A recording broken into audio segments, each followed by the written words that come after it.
This mechanical failure represents objective physical time, often denoted as T1. It is a measurement of intervals, operationally defined by the mechanical ticking of a clock.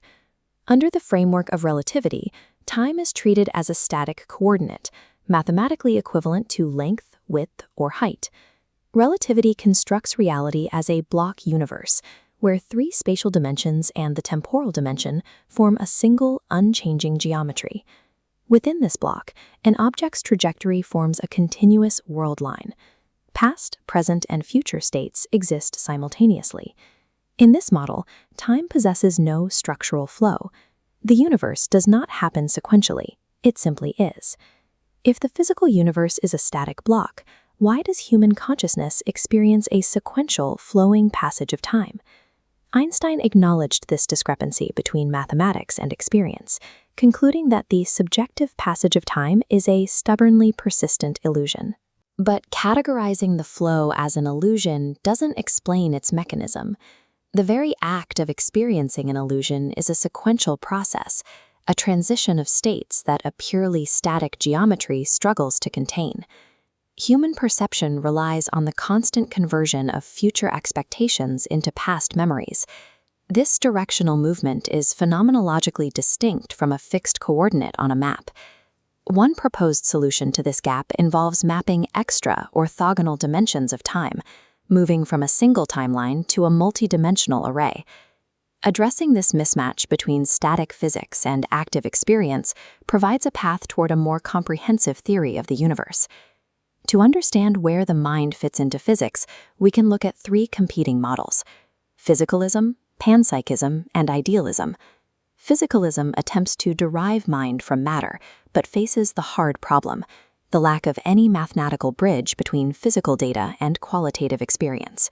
Panpsychism posits that particles are conscious, but hits the combination problem. There is no clear way for tiny conscious units to unify into a single you. While idealism bypasses these issues by positing mind as fundamental, it introduces a unique challenge of its own. This is the decomposition problem. If we look at a single, one-dimensional timeline, how can one universal consciousness split into two distinct observers? In this 1D model, observers overlap. Without extra degrees of freedom, they're forced to occupy the same temporal value, making them indistinguishable. A single-dimensional timeline creates a geometric bottleneck, prohibiting separate subjective identities within a unified reality. Physicist Bernard Carr treats the mind as an operation occurring on a separate temporal dimension. In his model, physical time, or T1, is the objective state, while mental time, T2, is the dimension housing the actual conscious flow. Adding this degree of freedom changes the geometry. An orthogonal axis of mental time emerges perpendicularly from physical time, creating a two-dimensional temporal plane. In this 2D plane, two observers can share the exact same physical moment. By separating them along the vertical axis, they remain locked to the same physical time while maintaining distinct mental coordinates. This provides the necessary room for a single universal system to simultaneously process multiple unique perspectives at once.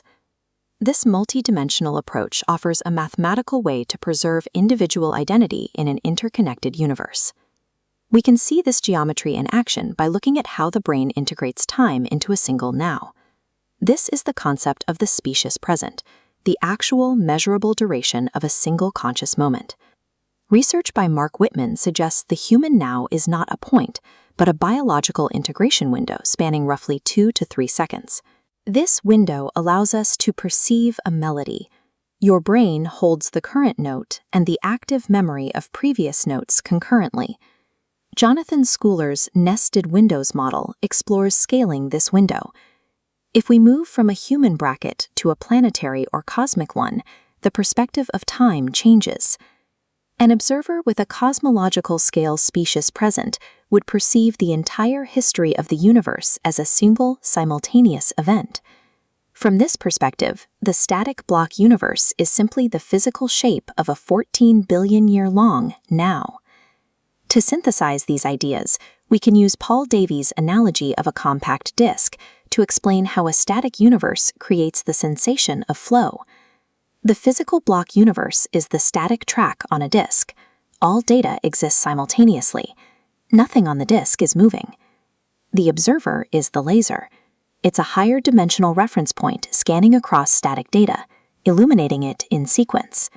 The track never changes. The sensation of flow arises exclusively from the movement of the reference point across the static information.